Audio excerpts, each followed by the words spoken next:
All right, guys, thank you very much. We'll get it back your way in just a bit. Meanwhile, this was just a few minutes back. Curt Cignetti and the Indiana Hoosiers accepting the Rose Bowl championship trophy, and they will be on to Atlanta in the Chick-fil-A Peach Bowl to face Oregon for a second time this season. Let's say this real quick. Yeah. It is hard not to cheer for Indiana, to be happy for them, their fans that have hung out here, the excitement There's that they've still a whole brought. bunch of them that are hanging out here. Yeah. But the team, man, I kind of doubted what I saw on tape, but the fact that they actually are who they, I know you picked them. I mean, hey, maybe you can work for the Big Ten Network, you know? You're right. You're watching the tape, You're bro. right. I don't get any satisfaction about that. I didn't even want to pick them. My son told me that I should pick them, and so they came through. But, I mean, to your point, you watch the film on these guys, and you just don't know. And in college football, every conference is different. Some teams are great, some teams are poor, and you don't really know until you get on the field. And what we saw today was a team in Indiana that got on the field. All the things that we saw about them, that we read about them, about the #1 rushing defense, about how successful and efficient Mendoza was, about, the way they played offensively in the run game. All that stuff came to fruition on a neutral field. And so, they say that's why you play the game, but that's part of the excitement of coming to these games. And they don't make mistakes, but Alabama did. It's, you saw going for it on 4th down on their own 35-yard line. Ty Simpson makes a nice run, gets hit, coughs up the football. No, they couldn't protect him, and they couldn't run. I mean, it was everything that they were advertised to be, right? That's right. We talked about the four-man pressures and what they do to give different looks to the offensive line and running backs in protection, what they do to give opposing quarterbacks different looks. Every time that they brought a different pressure, it looked like they had no idea what they were looking at. Now, I don't know what the impetus for benching Ty Simpson was, if it was strictly ineffectiveness or just trying to give somebody else an opportunity, but both quarterbacks struggled kind of with the same things, and that's a credit to the defense that Indiana was able to play today. Well, I mean, I think you said it when we saw the change. Your suggestion was that they maybe had a better chance to escape the pocket and make plays with their legs, right, with Austin Mack. I mean, Ty can't move quite as well as Mack. Mack does, but he finished with negative yards as well, though, right? Yes, he did. No, they can't because they couldn't block. I mean, the storyline has been the same. The inability to run the football, the inability to protect Ty Simpson, same things raise their head week after week, starting in about the month of beginning of November. All right, so there is history involved here. It's not pretty for Alabama. This is the worst bowl loss they have ever suffered by margin of victory. And in fact, the last time they lost by at least 35 came in 1991. Any idea who might have beaten them by that many? Oklahoma? Your Florida Gators. Gators, man. 91? Yeah. Okay. Yeah, there you go. Okay, so Ty Simpson did leave the game in the 3rd quarter. Was it an injury? We've heard both. We heard at first that it was coach's decision, but he did take that shot to the back, right to the ribs. Remember, he had been dealing with a back thing supposedly right. before the SEC championship game, so perhaps it re-aggravated, or just that hit alone did the damage. Yeah, it could have. Yeah, I mean, we were talking about that because the hit came from the opposite side, and he let the ball go. Usually a quarterback or a runner doesn't do that, but a shot like that. And the fact that he's in a hoodie, that shows it's an injury thing. It was not necessarily a Kalen DeBoer decision, right? Yeah, definitely. But it's if you're an Alabama fan, I mean, you still have to be proud of where this team has come.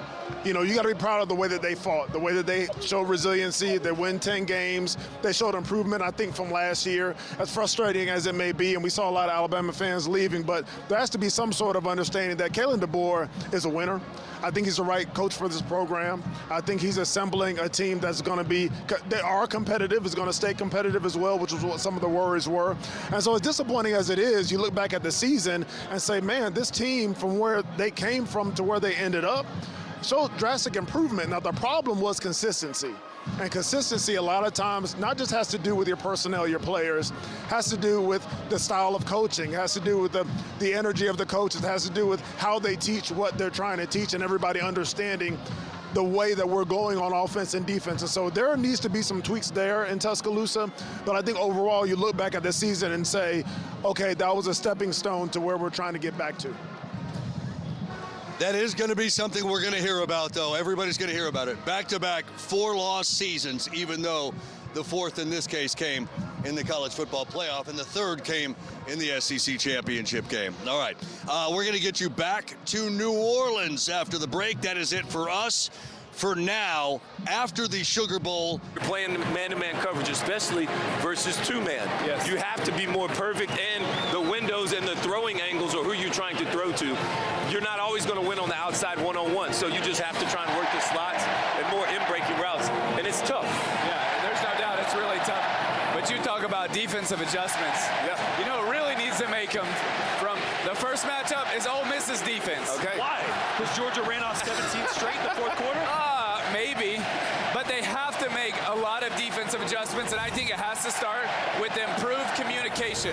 Here you're going to have a token fake a bubble by Gunner, and you're going to see the nickel and the safety both bite down on Zachariah Branch, and it's going to leave a wide open slot for the touchdown.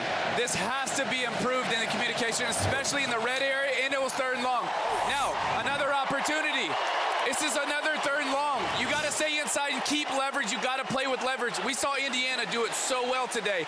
This is something, Ole Miss is in a great position, but you have to know where you have help and play with that leverage. And then when you're in the right position, this is a great call from Pete Golding.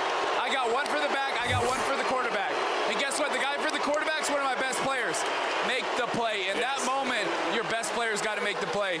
Now Gunner runs for a touchdown. It's momentum for Georgia. It's we can't do anything. When actually, in reality, they were in a lot better positions than people think. Yes. And this dude was catching tutty after tutty in the red zone, going up and over people, and hasn't really kind of found his stride here at Georgia. But in a game like this, when you might get some man coverage in the red area, you got a one-on-one threat when people are focused on Zachariah Branch. That could be a difference maker. And Colby Young, that is a big physical receiver that was going up and making plays early last time they matched up. But then he got injured and hasn't played since. Both those guys back. It'll be interesting to see if they're using this game. To that point, Antonio Kite, Chris Graves, couple of the corners for Ole Miss, both 6 foot. Noah Thomas, 6'5", sometimes listed at 6'6". Colby Young, 6'4". So I love that matchup along with the tight ends who had success the last time in the red zone. And Ole Miss plays a lot of combo coverages in the back half, so that just means they're going to have, you got 2 guys out there, they're usually going to have 3 guys, and they're going to relate to each one. It'll be interesting to see if Ole Miss says, dude, we're going to do what we do, and we just have to finish. I don't think Ole Miss really adjusts or tries to do anything different than they did the first half. They just need the first game. They just have to play better. They have to finish and be there in the fourth quarter. I think that's the mentality if I'm Ole Miss. We got to get it through the fourth quarter, and then we got to finish them off because we're the better team.